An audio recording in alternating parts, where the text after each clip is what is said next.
Je vais inviter les pasteurs pour parler de la part du Seigneur.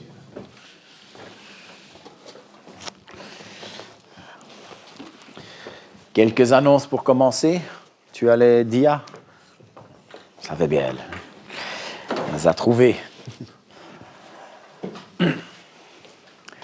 23 mars, demain, étude biblique.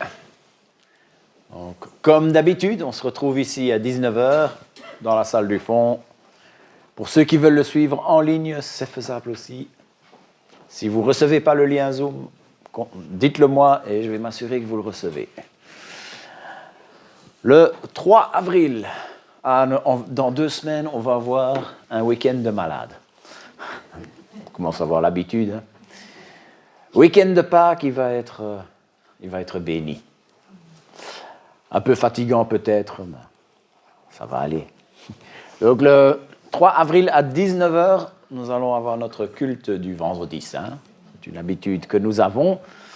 Donc ce sera un culte un peu plus court, où on va partager la Sainte Seine surtout, et que nous allons évoquer la mort de Jésus-Christ. Ensuite, nous avons le 4 avril, nous avons un mariage ici. Et Léon et Mimi vous invitent. Ils vous invitent à se joindre à eux pour réjouir de cette décision qu'ils ont prise.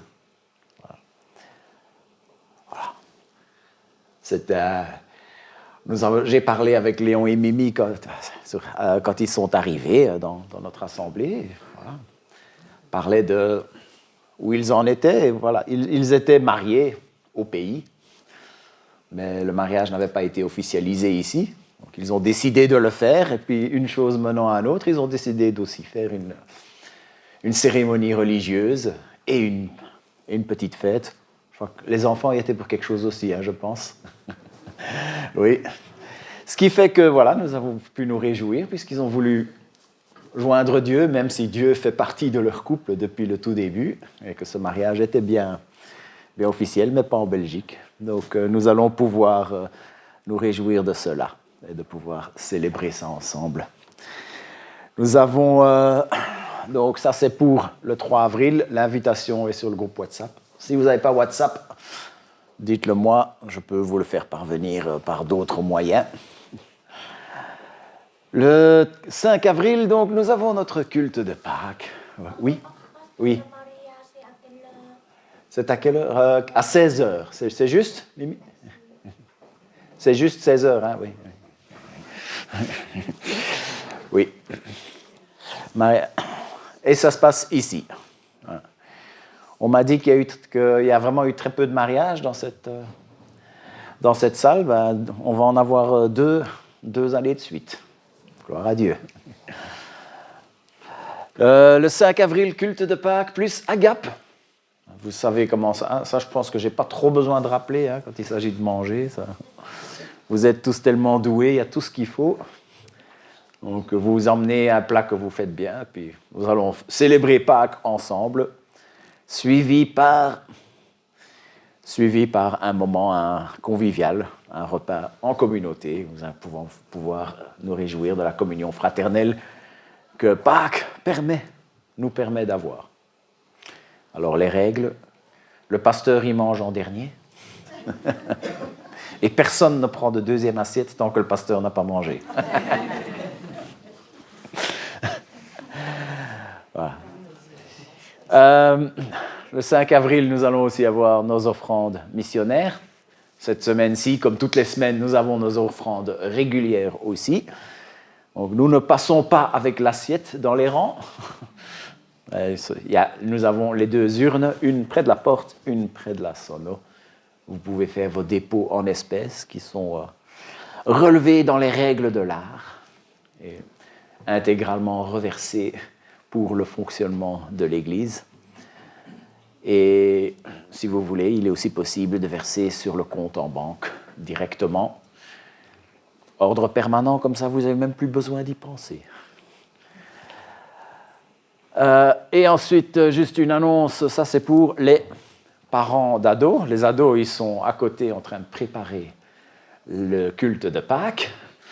Mais le 24 et jusqu'au 26 avril, c'est le week-end de retraite des ados. Travail que nous faisons en coordination avec nos frères et sœurs de l'église baptiste de la rue d'Auny. C'est dans un centre vraiment, vraiment magnifique, vraiment bien fait, avec une équipe dynamique, compétente, qui est là pour l'encadrement aussi. Voilà, est-ce qu'il y a d'autres annonces? Oui, j'ai une deuxième page, juste une. À la réunion des membres, il y a un point qui a été relevé, c'était de parler du parking autour ici. J'ai un peu réfléchi, qu'est-ce qu'on peut faire? Et je me suis rendu compte qu'on ne peut pas faire grand-chose. On ne peut pas contrôler où les riverains ou ceux qui commencent à venir pour la shopping ou pour la batte. On ne peut pas contrôler, ils vont s'asseoir. Peut-être un petit geste que nous pouvons faire, c'est que si vous avez une certaine forme physique et que vous savez marcher quelques centaines de mètres, d'aller vous garer un petit peu plus loin, donc avenue Maurice Destenay, à la rue du Mairie, et laisser les places qui sont ici devant aux personnes qui ont des difficultés à se déplacer. On pourra peut-être gagner 1 ou 2 places pour ces personnes-là en faisant comme ça, même si après 10h15, à mon avis, les chances de trouver une place ici devant deviennent très très minces. Là, tu peux mettre la page suivante? Il n'y en a pas? Non, avec une seule page. Très bien. J'avais juste une annonce aussi par rapport à... c'est que nous allons bientôt avoir des baptêmes. Nous en avons un. Ce serait bien s'il y en avait d'autres. Alors, s'il y a des gens qui ne sont pas encore fait baptiser, ce serait l'occasion de vous lancer. Et s'il y a quelqu'un à côté de vous qui n'est pas encore baptisé, ce serait l'occasion de l'encourager à le faire. Très bien. Je vous invite à vous tourner vers Matthieu 26. Martin, Oui? signaler que dimanche prochain, on change l'heure. Ah, très important. Très important. Dimanche prochain, on change l'heure, donc 1 heure, on dort moins. Et si vous ne changez pas, vous arrivez en retard. C'est ça? Donc on le dit. En automne, on ne le dit pas, parce que si vous ne changez pas, vous arrivez 1 heure à l'avance, on va prier. Donc la semaine prochaine, n'oubliez pas de changer vos horloges. Voilà. Faites-le déjà, mais... Non, ne le faites pas maintenant. Ça n'aidera pas. Voilà. Nous allons aujourd'hui aller dans Matthieu 26, les versets 59 à 68. Nous allons mettre 1 Corinthiens sur le côté, parce qu'on y a passé un bon bout de temps. Et en feuilletant, en avançant, je me suis dit, je vais commencer à me répéter. Si la Bible se répète, moi aussi, je vais répéter. Mais dans ce cas-ci, je me suis dit, ce serait bien si on laissait reposer et qu'on y revenait d'ici quelques mois. Comme ça, je peux répéter ces choses à un moment où elles ne sont peut-être pas aussi proches dans la mémoire. Donc, nous allons maintenant nous lancer dans une série de 3. Une série de 3 qui va préparer Pâques. Je vais parler aujourd'hui du procès de Jésus. Dimanche prochain, je vais parler de la crucifixion. Et le dimanche suivant, évidemment, nous allons parler de la résurrection. Je vous invite donc à vous tourner vers Matthieu 26, les versets 59 à 68. Les principaux sacrificateurs et tout le Sanhédrin cherchaient quelques faux témoignages contre Jésus, suffisants pour le faire mourir. Mais ils n'en trouvèrent pas. Quoique plusieurs faux témoins se fussent présentés, enfin il en vint 2 qui dirent « Celui-ci a dit, je puis détruire le temple de Dieu et le rebâtir en 3 jours. » Le souverain sacrificateur se leva et lui dit « Ne réponds-tu rien? Qu'est-ce que ces hommes déposent contre toi? » Jésus garda le silence et le souverain sacrificateur, prenant la parole, lui dit « Je t'adjure par le Dieu vivant de nous dire si tu es le Christ, le Fils de Dieu. » Jésus répondit, « Tu l'as dit. De plus, je vous le déclare, vous verrez désormais le Fils de l'homme assis à la droite de la puissance de Dieu et venant sur les nuées du ciel. » Alors le souverain sacrificateur déchira ses vêtements, disant, « Il a blasphémé. Qu'avons-nous encore besoin de témoins ? Voici, vous venez d'entendre son blasphème. Que vous en semble-t-il ? » Ils répondirent, « Il mérite la mort. » Là-dessus, ils lui crachèrent au visage et lui donnèrent des coups de poing et des soufflets en disant, « Christ, prophétise, dis-nous qui t'a frappé. » Quand on pose la question, pourquoi est-ce que Jésus a été crucifié ? Il y a la réponse évidente. Il est mort pour nos péchés. Mais je me suis aussi posé la question, quelles étaient les raisons avancées ? Quelles étaient les raisons officielles aux yeux de la justice de l'époque, aux yeux des hommes de l'époque ? Et puis je me suis rendu compte qu'il ne fallait pas seulement poser la question, quelle était la raison officielle, parce qu'il y avait aussi des raisons officieuses.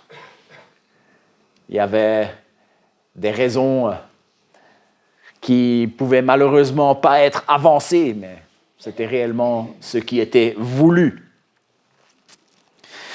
Pour comprendre les enjeux, il faut un petit snapshot historique, mais il faut se rendre compte que c'est très tôt dans son ministère que Jésus a commencé à être attaqué. C'était très très tôt dans son ministère que des gens ont commencé à vouloir sa mort. Nous avons en Marc 3, donc si c'est le 3e chapitre de Marc, on se dit, ben oui, c'est que ça doit être vraiment très tôt dans son ministère. Quoique, ce n'est pas sûr que c'est chronologique. Mais il y a cet incident. Mais avant de parler de cet incident, il faut essayer de comprendre les enjeux. On va faire un petit snapshot historique. La région où Jésus a exercé une grosse partie de son ministère s'appelait la Judée. Les habitants de la Judée, c'étaient les Judéens. Et c'était un territoire qui avait été annexé par l'Empire romain. Ça s'était passé à peu près un siècle auparavant. Être une colonie romaine, ça voulait dire qu'il y avait un gouvernement en place qui avait été placé par les Romains, par le pouvoir de Rome. Il y avait un roi aussi qui avait été placé, qu'on appelait Hérode, et il y avait un gouverneur, ce bon vieux Pilate. Le Hérode dont il est question, ce n'est pas le même Hérode dont parlait Thierry, là tantôt, le Hérode qui s'est senti menacé parce que le roi des Juifs allait naître. Ce n'était pas le même Hérode, mais ce deuxième Hérode avait le même problème. Il se sentait menacé.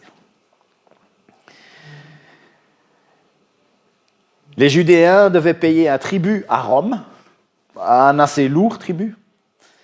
Mais les Romains avaient laissé le temple en place. Ils avaient même autorisé qu'il soit rebâti.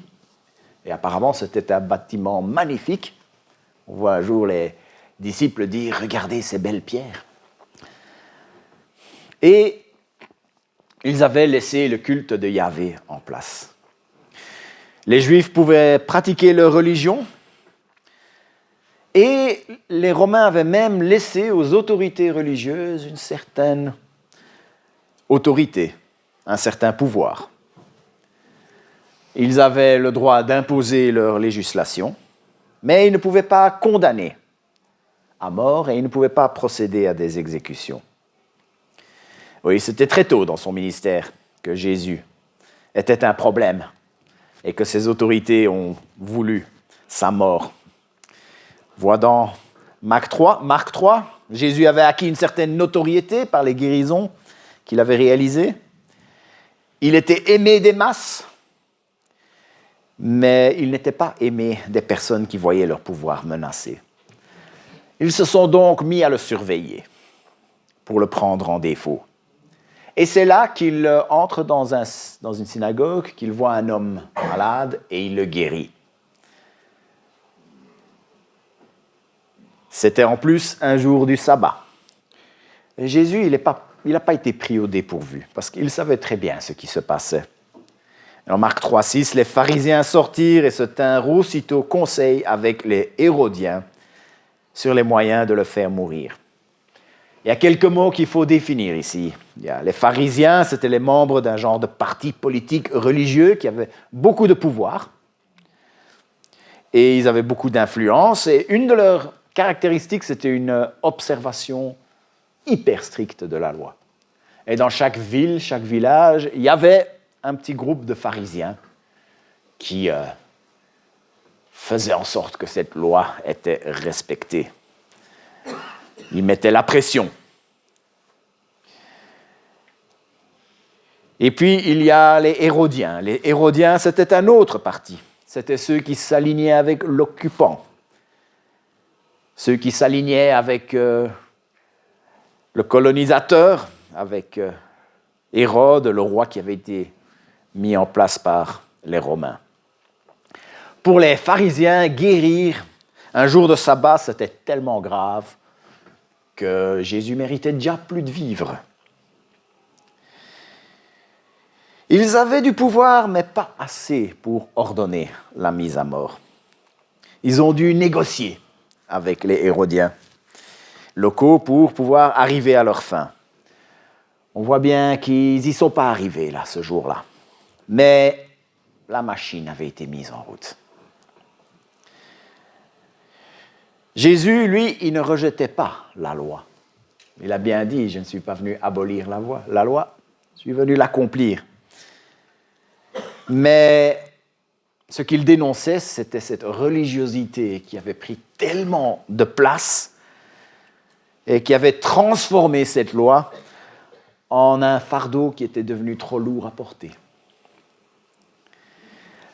Leur obsession de la loi était telle que même un acte miraculeux que seul Dieu pouvait faire, une guérison de cette envergure, ça ne pouvait que venir de Dieu. Mais leur obsession de la loi était telle que même un acte venant de Dieu était relégué au second plan par rapport à la lettre de la loi, l'application stricte de cette loi sans réfléchir au plan de Dieu, au désir de Dieu. En faisant cela, Jésus il les a exposés pour ce qu'ils étaient, et le peuple, dans un premier temps, ne s'est pas laissé faire. Parce que le peuple s'est mis à suivre et à écouter Jésus.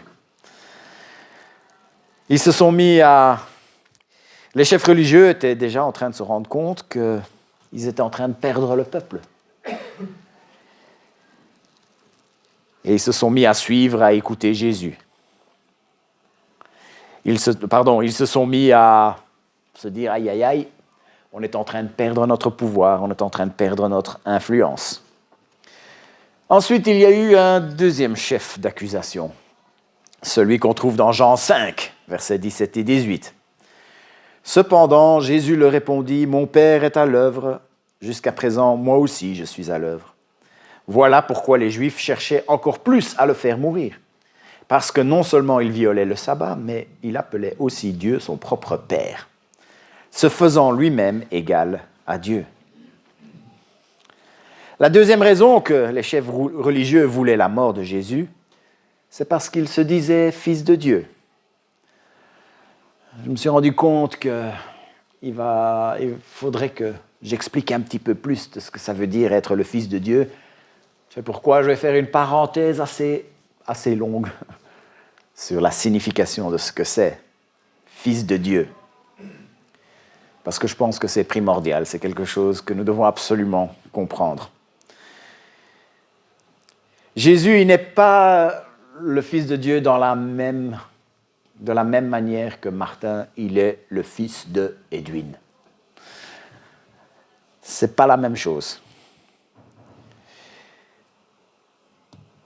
L'islam, par exemple, il rejette cette idée parce qu'il dit que ce n'est pas possible que Dieu ait eu un rapport avec Marie pour avoir un fils.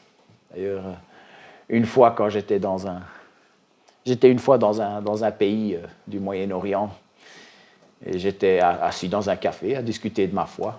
Et puis il y en avait un sur la table un peu plus loin qui n'en était pas à son premier verre, qui s'est mis à hurler « Qui a couché avec Marie ?»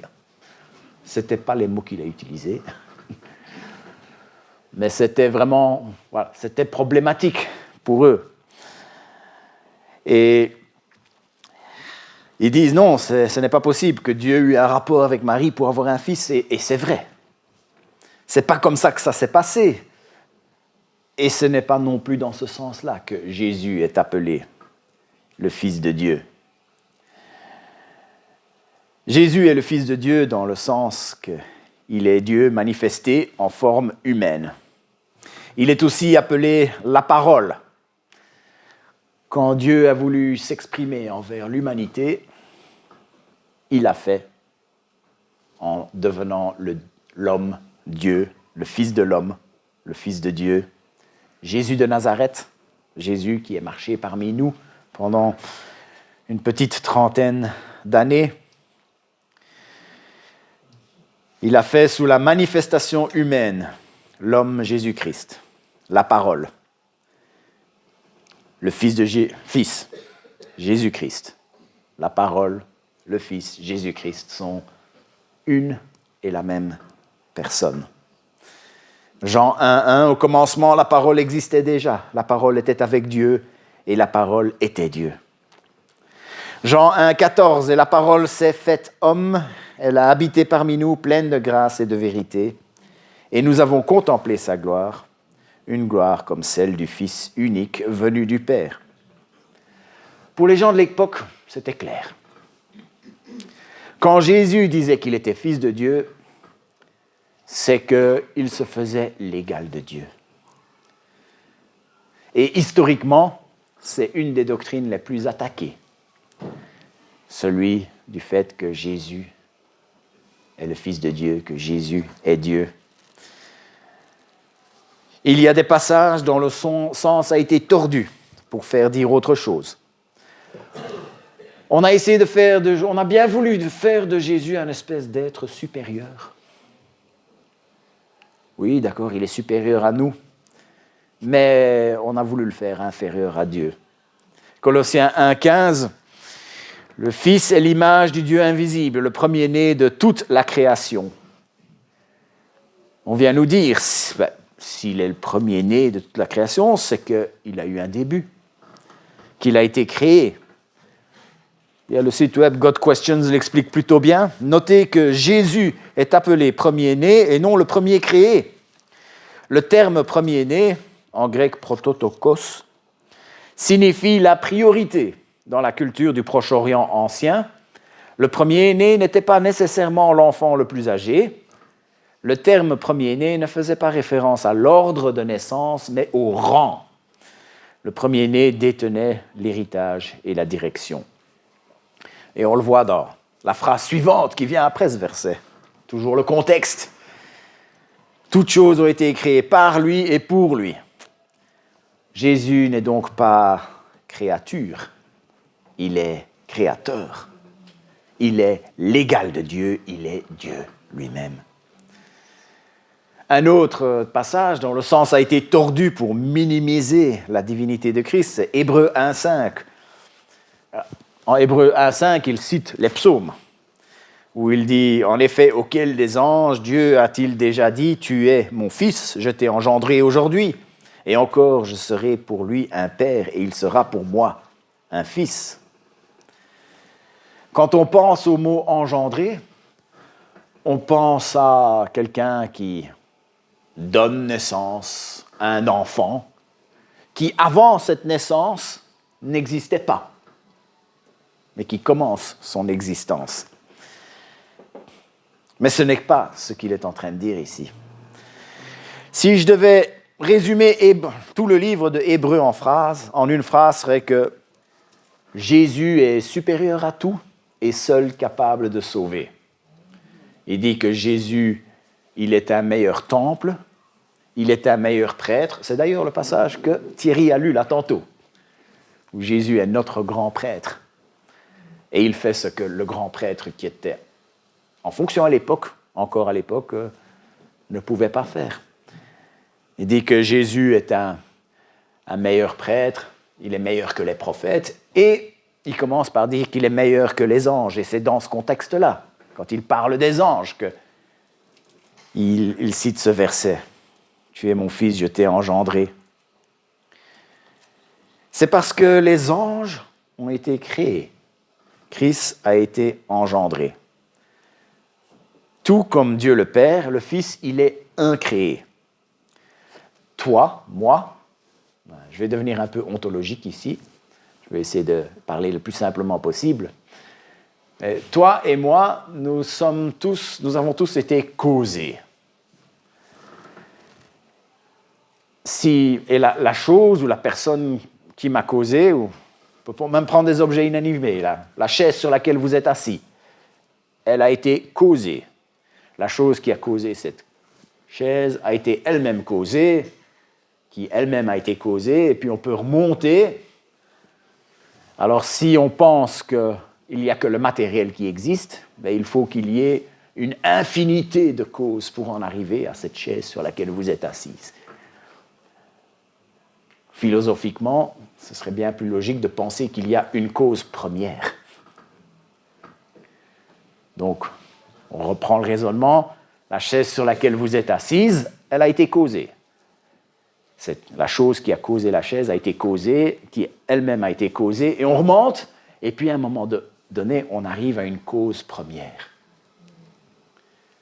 Cette cause première, c'est Dieu. C'est celui qui n'a pas été créé. Celui qui est créateur. Donc nous tous, tout ce qui nous entoure, ont été créés. Et Dieu, il est là créé. Et s'il dit que Jésus est engendré, c'est que lui aussi, il est incréé. Il n'est pas créé. Il est la cause première.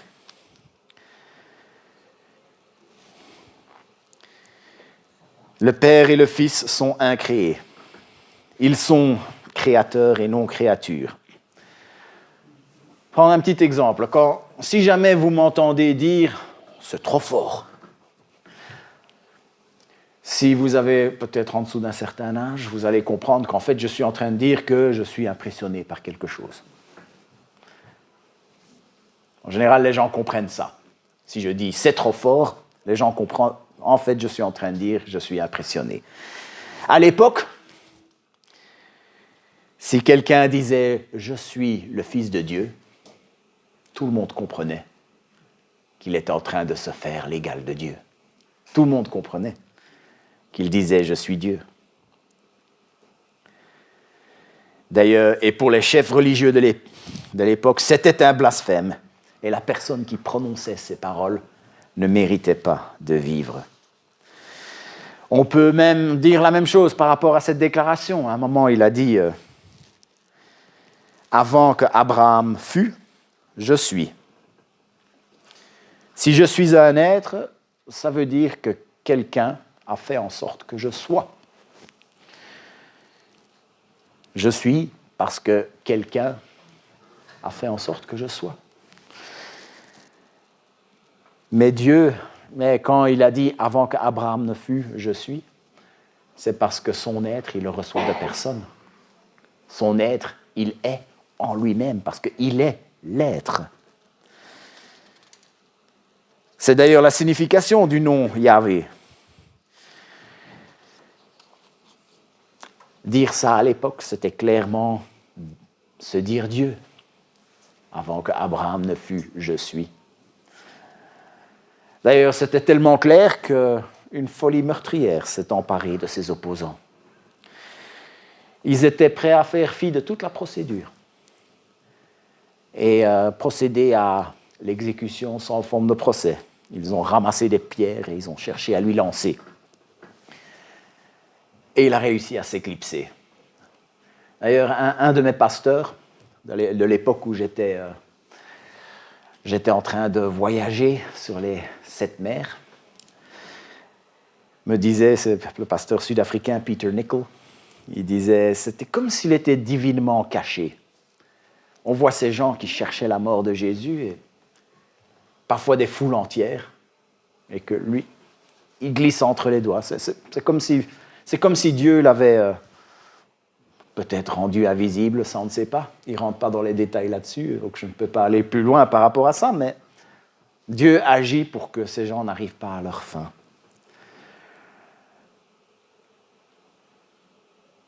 C'était, ou bien ça se passait comme ça, ou bien il y avait des moments où le peuple était en train d'admirer, d'aduler Jésus, et ils se rendaient compte que s'ils agissaient, ils allaient se ramasser la colère du peuple. Et c'est pour ça qu'ils ont dû faire usage de magouilles pour arriver à leur fin. Alors souvenez-vous, on a un occupant romain.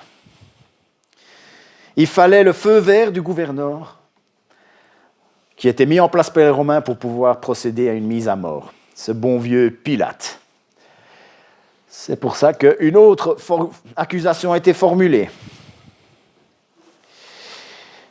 Ils se levèrent tous et conduisirent Jésus devant Pilate. Se mirent à l'accuser en disant « Nous avons trouvé cet homme qui sème le désordre dans notre nation. Il empêche de payer les impôts à l'empereur et se présente lui-même comme le Messie, le roi. » Pilate lui demanda « Es-tu le roi des Juifs ?» Et Jésus répondit « Tu le dis. » Le crime de guérir un jour du sabbat ou le crime de se prétendre l'égal de Dieu n'allait pas intéresser le gouverneur romain. Les Romains n'en avaient rien à cirer de ces crimes-là. Si les prêtres auraient été dire, oui, il guérit le jour du sabbat, ou il se dit l'égal de Dieu, ils auraient peut-être même rigolé de leur tête. C'est comme si moi j'allais dire, si j'allais à la police demain et que je dis arrêtez celui-là parce qu'il est post-millénariste ou je ne sais pas quoi, ils rigoleraient bien de ma tête. Mais c'est pour ça qu'ils ont dû trouver d'autres accusations. Ils ont porté l'accusation qu'il était en train de soulever une rébellion. La crucifixion, on parlera un petit peu plus la semaine prochaine, mais c'était un châtiment qui était réservé aux rebelles. La crucifixion, c'était une mise en scène effroyable qui avait pour but de semer la terreur dans le peuple et de les dissuader de se rebeller.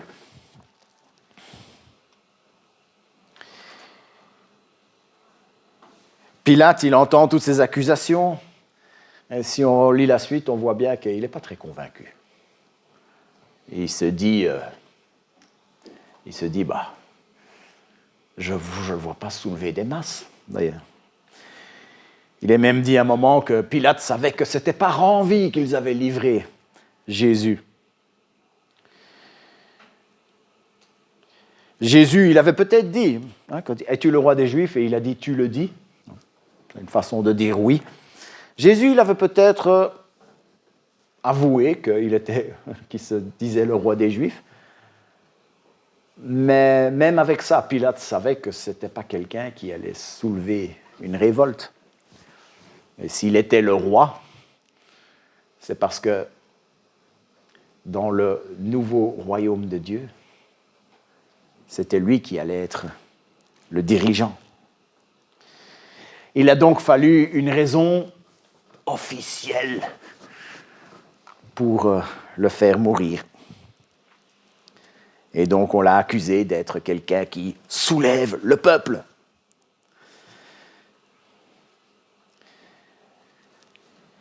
Pilate, il finit de céder parce qu'il voit bien que la foule s'était soulevée contre Jésus. La foule qui le protégeait, en quelque sorte. Auparavant, les gens n'osaient pas s'approcher de lui à cause de la foule, mais ils ont réussi à le détourner. Et donc, Pilate, c'était à son tour. Il a commencé à se penser. Jusque-là, par exemple, il y a Caïphe qui dit on va le mettre à mort parce que s'il soulève le peuple, les Romains vont venir, il va y avoir des massacres, donc il vaut mieux qu'un meure que tout le peuple meure. Et puis, le rôle se renverse. Ici, c'est Pilate qui se dit, si je ne fais rien, ben, il va y avoir une rébellion, je vais passer pour un gouverneur incompétent, etc. Politiquement, ce n'était pas bon pour lui. Il se lave peut-être les mains, mais il joue le jeu. Il y avait un écriteau qui a été placé au-dessus de Jésus quand il était sur la croix. Jésus-Christ, roi des Juifs. Cet écriteau l'identifie en tant que rebelle et donne un semblant d'officialisation à cette exécution publique. Quand j'ai creusé ceci, je me suis dit, ça en fait des manœuvres politiques pour en arriver là.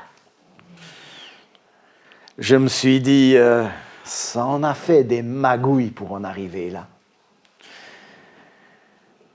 On a vraiment tout un dédale de magouilles, de mensonges, des manipulations. On joue avec la propagande, on joue avec l'opinion publique. Il y a vraiment de quoi se perdre dans tout ça. Mais je me suis aussi rendu compte qu'il fallait bien ça. Parce que Jésus est venu donner sa vie en rançon. Mais comment condamner à mort un homme sans péché? Comment condamner à mort un homme dont la bonté avait fait en sorte qu'il était aimé de beaucoup de gens? Je me suis aussi demandé, mais voilà, d'accord, il fallait qu'il meure, mais pourquoi pas faire plus simple avec un sniper genre Lee Harvey Oswald ou quelque chose d'extrajudiciaire? Et ça, personnellement, je pense que c'était la volonté de Dieu que la mort de Jésus soit quelque chose de public, et pas seulement public, mais quelque chose qui était à la une de l'actualité. Ça s'est passé dans Jérusalem à un moment où il y avait beaucoup de gens. Ce n'est que mon avis, le Seigneur me corrigera. Voilà. Et si je me trompe là-dessus, je ne pense pas que c'est trop grave. Je pense que, puisque la clé de voûte de notre salut, c'est la résurrection, on allait essayer de faire croire que Jésus, en fait, n'était pas mort. Et c'est pour ça que le Seigneur s'est assuré que ça se passe devant beaucoup de témoins, pour que cette accusation ne tienne pas, pour qu'on dise, oui, il est réellement mort, et quand il est réapparu après, on peut dire, oui, il est réellement ressuscité. Parce que la résurrection, elle change tout. Sans la résurrection, il y a toute la Bible, toute l'Église qui s'écroule. Dieu avait un plan rédempteur. Il fallait qu'un homme sans péché meure pour le péché des hommes. Malgré toute cette complexité judiciaire, politique, propagande, il est arrivé exactement là où il avait prévu d'arriver. Jésus est mort pour nos péchés. La complexité politique n'arrête pas notre Dieu. Les magouilles judiciaires n'arrêtent pas notre Dieu. La propagande qui joue avec l'opinion publique n'arrête pas notre Dieu.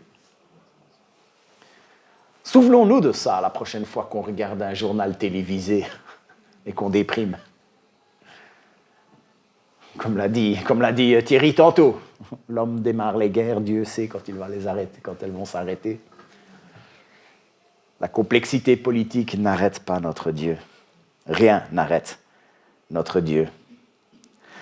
Une autre chose qui aurait pu très facilement se faire, c'est que Jésus, s'il avait dit une autre phrase, s'il avait fait un autre acte, il aurait pu tout renverser et repartir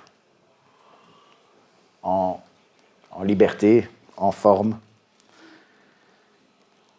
Il aurait pu Il aurait pu exposer, juste par quelques paroles, l'hypocrisie des faux témoins. Il aurait pu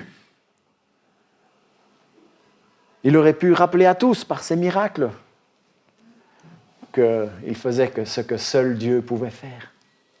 Ça pouvait répondre aux attaques par rapport au sabbat et par rapport au fait qu'il se disait fils de Dieu. Mais il ne l'a pas fait.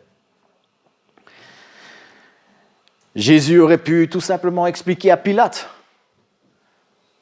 Ben non, je ne suis pas en train de remonter, je ne suis pas en train d'exciter une rébellion contre vous. Les gens disaient, il dit de ne pas payer le tribut à César. Pourtant, Jésus avait dit, rendez à César ce qui est à César et rendez à Dieu ce qui est à Dieu. Il aurait pu, en quelques phrases, tout renverser et repartir. Jésus, il aurait pu profiter de sa popularité. Il aurait pu soulever les foules et empêcher ceux qui voulaient lui nuire. Mais il n'a rien fait de tout ça. Il voulait payer la rançon pour notre péché. Il voulait payer la rançon pour mon péché. Il voulait payer la rançon pour ton péché. Nous étions séparés de Dieu à cause de notre péché. Cette séparation nous condamnait à l'enfer. Et Jésus, il avait tellement envie de nous ramener à lui. Le Père avait tellement envie de nous ramener à lui qu'il est allé, qu'il a accepté. Il est parti comme la brebis muette devant ceux qui l'attendaient, comme Ésaïe l'avait prophétisé. Il a accepté d'aller jusqu'au bout. Au lieu de combattre toute cette tromperie, il a accepté d'en devenir la victime. Aimons-le, adorons-le, servons-le. Nous allons prier. Est-ce que quelqu'un peut aller chercher la pianiste, s'il vous plaît?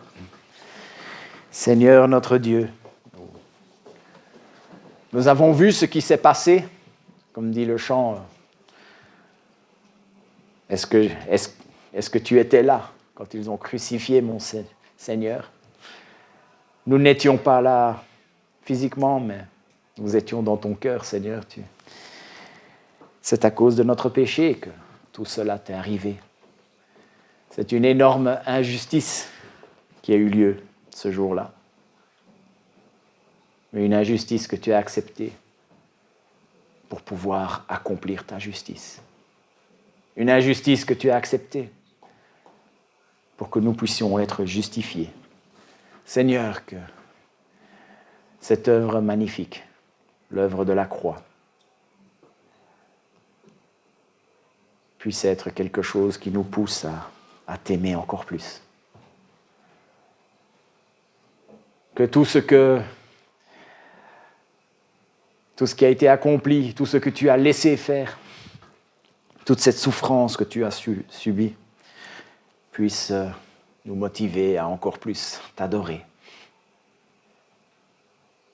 Que l'amour, que la quantité d'amour que tu as eu pour nous, pour que tu puisses accepter tout cela, puisse nous pousser à encore plus te servir, Seigneur.